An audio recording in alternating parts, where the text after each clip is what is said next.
आज की कहानी है खोया हुआ सच। सीमा रसोई के दरवाजे से चिपकी खड़ी रही, लेकिन अपने आप में खोए हुए उसके पति रमेश ने एक बार भी पीछे मुड़कर नहीं देखा। बाएं हाथ में फाइलें दबाए वे चुपचाप दरवाजा ठेलकर बाहर निकल गया और धीरे धीरे उसकी आंखों से ओझल हो गया। सीमा के मुंह से एक निश्वास सा निकला। आज चौथा दिन था कि रमेश उससे एक शब्द भी नहीं बोला था। आखिर उपेक्षा भरी इस कड़वी जिंदगी के जहरीले घूंट वह कब तक पिएगी। अनय मनसक सी वह रसोई के कोने में बैठ गई कि तभी पड़ोस की खिड़की से छन कर आती खिलखिलाहट की आवाज ने उसे चौंका दिया। वह दबे पांव खिड़की की ओर बढ़ गई और दरार से आंख लगाकर देखा। लीला का पति सूखे टोस्ट चाय में डुबो डुबो कर खा रहा था और लीला किसी बात पर खिलखिलाते हुए उसकी कमीज में बटन टाँक रही थी। चाय का आखिरी घूंट भरकर लीला का पति उठा और कमीज पहनकर बड़े प्यार से लीला का कंधा थपथपाता हुआ दफ्तर जाने के लिए बाहर निकल गया। सीमा के मुंह से एक ठंडी आह निकल गई। कितने खुश हैं ये दोनों, रूखा सूखा खाकर भी हंसते खेलते रहते हैं। लीला का पति कैसे दुलार से उसे देखता हुआ दफ्तर गया है। उसे विश्वास नहीं होता कि यह वही लीला है जो कुछ वर्ष पहले कॉलेज में भोंदू कहलाती थी। पढ़ने में फिसड्डी और महा बेवकूफ़, न कपड़े पहनने की तमीज़ थी ना बात करने की। ढीले ढाले कपड़े पहन हर वक्त बेवकूफ़ी भरी हरकतें करती रहती थी। क्लासरूम में से 100 गज की दूर भी उसे कोई कुत्ता दिखाई पड़ता था तो बेंत लेकर उसे मारने दौड़ती। लड़कियां हंसकर कहती थी कि इस भोंदू से कौन शादी करेगा। तब सीमा ने ख्वाब में भी नहीं सोचा था कि एक दिन यही फूहड़ और भोंदू लीला शादी के बाद उसकी पड़ोसन बनकर आ जाएगी और वह खिड़की की दरार से चोर की तरह झांकती हुई उसे अपने पति से असीम प्यार पाते हुए देखेगी। दर्द की एक लहर सीमा के पूरे व्यक्तित्व में दौड़ गई और वह अन्य मनसक सी वापस अपने कमरे में लौट आई। सीमा, पानी।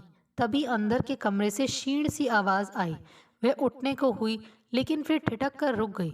उसके नथुने फूल गए। अब क्यों बुला रही हो सीमा को? वह बड़बड़ाई। बुलाओ ना अपने लाडले बेटे को जो तुम्हारी वजह से हरदम मुझे दुत्कारता है और जरा जरा सी बात में मुंह टेढ़ा कर लेता है। और प्रतिशोध की एक कुटिल मुस्कान उसके चेहरे पर आ गई। अपने दोनों हाथ कमर पर रखकर वह तन कर रमेश की फोटो के सामने खड़ी हो गई। ठीक है रमेश, तुम इसीलिए मुझसे नाराज होना कि मैंने तुम्हारी माँ को टाइम पर खाना और दवाई नहीं दी और उससे जबान चलाई। तो लो यह सीमा का बदला। 24 घंटे तो तुम अपनी माँ की चौकीदारी नहीं कर सकते। सीमा सब कुछ सह सकती है, अपनी अपेक्षा नहीं। और धौंस के साथ वह तुम्हारी माँ की चाकरी नहीं करेगी। और उसके चेहरे की जहरीली मुस्कान एकाएक एक क्रूर हंसी में बदल गई और वह खिलखिलाकर हंस पड़ी। फिर हंसते हंसते रुक गई। यह अपनी हंसी की आवाज़ उसे कैसे अजीब सी खोखली सी लग रही थी। यह उसके अंदर से रोता रोता कौन हंस रहा था? क्या यह उसके अंदर की उपेक्षित नारी अपनी उपेक्षा का बदला लेने की खुशी में हंस रही थी? पर इस बदले का बदला क्या होगा? और उस बदले का बदला क्या? उपेक्षा और बदले का यह क्रम जिंदगी भर चलता रहेगा? आखिर कब तक वे दोनों एक ही घर की चार दीवारी में एक दूसरे के पास से अजनबियों की तरह गुजरते रहेंगे? कब तक एक ही पलंग की सीमाओं में फंसे वे दोनों एक ही काल कोठरी में कैद दो दुश्मन कैदियों की तरह एक दूसरे पर नफरत की फुकारे फेंकते हुए अपनी अंधेरी रातों में जहर घोलते रहेंगे? उसे लगा जैसे कमरे की दीवारें घूम रही हों और वह विचलित सी होकर धम से पलंग पर गिर पड़ी। थप थप थप खिड़की थपथपाने की आवाज आई और सीमा चौंक कर उठ बैठी। उसके माथे पर बल पड़ गए। वह बड़बड़ाती हुई खिड़की की ओर बढ़ी। क्या है? उसने खिड़की खोलकर रूखे स्वर में पूछा। सामने लीला खड़ी थी। भोंदू लीला, मोटा शरीर, मोटा थुलथुल चेहरा और चेहरे पर बच्चों सी अलहड़ता। दीदी, डेटॉल है? उसने भोलेपन से पूछा। बिल्लू को नहलाना है। अगर डेटॉल हो तो थोड़ा सा दे दो बिल्लू को। सीमा ने नाक सिकोड़कर पूछा कि तभी उसका कुत्ता बिल्लू भौं भौं करता हुआ खिड़की तक आ गया। सीमा पीछे को हट गई और बड़बड़ाई। मरे को पता नहीं मुझसे क्या नफरत है कि देखते ही भौंकता है, चढ़ आता है। वैसे भी कितना गंदा रहता है, हर वक्त खुजलाता ही रहता है। और इस भूंदू लीला को क्या हो गया है? कॉलेज में तो कुत्ते को देखते ही बैंत लेकर दौड़ पड़ती थी, पर इसे ऐसे दुलार करती है जैसे उसका अपना बच्चा हो। बेअकल कहीं की। अनय मनसक ही वह अंदर आई और डेटॉल की शीशी लाकर लीला के हाथ में पकड़ा दी। लीला शीशी लेकर बिल्लू को दुलारते हुए मुड़ गई और उसने घृणा से मुंह फेरकर खिड़की बंद कर ली। पर भोंदू लीला का चेहरा जैसे खिड़की चीरकर उसकी आंखों के सामने नाचने लगा। उह, अब भी वैसी ही बेवकूफ़ है जैसे कॉलेज में थी। पर एक बात समझ में नहीं आती, इतनी साधारण शक्ल सूरत की बेवकूफ़ व फूहड़ महिला को भी उसका क्लर्क पति ऐसे रखता है जैसे वह बहुत नायाब चीज़ हो। उसके लिए आए दिन कोई ना कोई गिफ्ट लाता रहता है। हर महीने तनख्वाह मिलते ही मूवी दिखाने या घुमाने ले जाता है। खिड़की के पार उनके ठहाके गूंजते तो सीमा हैरान होती और मन ही मन उसे लीला के पति पर गुस्सा भी आता कि आखिर उस फूहड़ लीला में ऐसा क्या है जो वह उस पर दिलो जान से फिदा है। कई बार जब सीमा का पति कई कई दिन उससे नाराज रहता तो उसे उस लीला से रशक सा होने लगता। एक तरफ वह है जो खूबसूरत और समझदार होते हुए भी पति से उपेक्षित है, और दूसरी तरफ यह भोंदू है जो बदसूरत और बेवकूफ़ होते हुए भी पति से बेपनाह प्यार पाती है।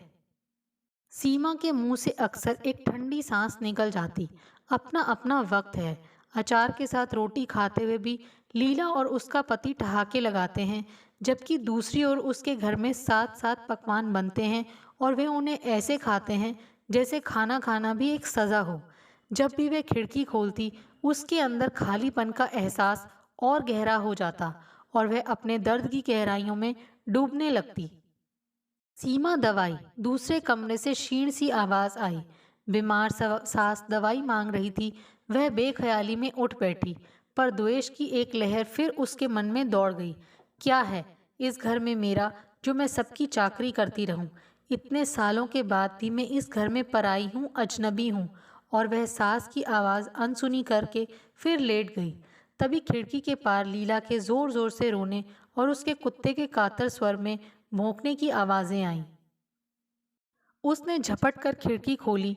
लीला के घर के सामने नगर पालिका की गाड़ी खड़ी थी और एक कर्मचारी उसके बिल्लू को घसीटकर गाड़ी में ले जा रहा था। इसे मत ले जाओ, मैं तुम्हारे हाथ जोड़ती हूँ, लीला रोते रोते कह रही थी। लेकिन कर्मचारी ने कुत्ते को नहीं छोड़ा। तुम्हारे कुत्ते को खाज है, बीमारी फैलेगी, वह बोला। प्लीज़ मेरे बिल्लू को मत ले जाओ, मैं डॉक्टर को दिखाकर इसे ठीक करा दूंगी। सुनो, गाड़ी के पास खड़ा इंस्पेक्टर रोब से बोला, इसे हम ऐसे नहीं छोड़ सकते। नगर पालिका पहुंचकर छुड़ा लाना। 2000 रुपये जुर्माना देना पड़ेगा। रुको रुको, मैं जुर्माना दे दूंगी, कहकर वह पागलों की तरह सीमा के घर की ओर भागी और सीमा को खिड़की के पास खड़ी देखकर गिड़गिड़ाते हुए बोली, दीदी मेरे बिल्लू को बचा लो, मुझे 2000 रुपये उधार दे दो। पागल हो गई हो क्या? इस गंदे और बीमार कुत्ते के लिए 2000 रुपये देना चाहती हो? ले जाने दो, दूसरा कुत्ता पाल लेना, सीमा बोली। लीला ने एक बार असीम निराशा और वेदना के साथ सीमा की ओर देखा। उसकी आंखों से आंसुओं की धारा बह रही थी। सहसा उसकी आंखें अपने हाथ में पड़ी सोने की एक पतली सी एकमात्र चूड़ी पर टिक गईं। उसकी आंखों में एक चमक आ गई और वह चूड़ी उतारती हुई वापस कुत्ता गाड़ी की तरफ दौड़ पड़ी। भैया, यह लो जुर्माना, मेरे बिल्लू को छोड़ दो, वह चूड़ी इंस्पेक्टर की ओर बढ़ाती हुई बोली। इंस्पेक्टर भौचक्का सा कभी उसके हाथ में पकड़ी सोने की चूड़ी की ओर और कभी उस कुत्ते की ओर देखने लगा। सहसा उसके चेहरे पर दया की एक भावना आ गई। इस बार छोड़ देता हूँ, अब बाहर मत निकलने देना, उसने कहा और कुत्ता गाड़ी आगे बढ़ गई। लीला एकदम कुत्ते से लिपट गई, जैसे उसे अपना खोया हुआ कोई प्रियजन मिल गया हो, और वह फूट फूट कर रोने लगी। सीमा दरवाज़ा खोलकर उसके पास पहुंची और बोली, चुप हो जाओ लीला, पागल ना बनो। अब तो तुम्हारा बिल्लू छूट गया, पर क्या कोई कुत्ते के लिए भी इतना परेशान होता है? लीला ने सिर उठाकर कातर दृष्टि से उसकी ओर देखा। उसके चेहरे से वेदना फूट पड़ी। ऐसा ना कहो सीमा दीदी, ऐसा ना कहो, यह बिल्लू है, मेरा प्यारा बिल्लू। जानती हो, ये इतना सा था जब मेरे पति ने इसे पाला था। उन्होंने खुद चाय पीनी छोड़ दी और दूध बचाकर इसे पिलाते थे, प्यार से इसे पुचकारते थे, दुलारते थे। और अब मैं इसे दुत्कार कर छोड़ दूं, जल्लादों के हवाले कर दूं, इसलिए कि यह बूढ़ा हो गया है, बीमार है, इसे खुजली हो गई है। नहीं दीदी, नहीं, मैं इसकी सेवा करूंगी, इसके जख्म धोऊंगी, क्योंकि यह मेरे लिए साधारण कुत्ता नहीं है। यह बिल्लू है, मेरे पति का जान से भी प्यारा बिल्लू। और जो चीज़ मेरे पति को प्यारी है वह मुझे भी प्यारी है, चाहे वह बीमार कुत्ता ही क्यों ना हो। सीमा ठगी सी खड़ी रह गई, आंसुओं के सागर में डूबी। यह भोंदू क्या कह रही है? उसे लगा जैसे लीला के शब्द उसके कानों के पर्दों पर हथौड़ों की तरह पड़ रहे हों, और उसका बिल्लू भौं भौं करके उसे अपने घर से भगा देना चाहता हो।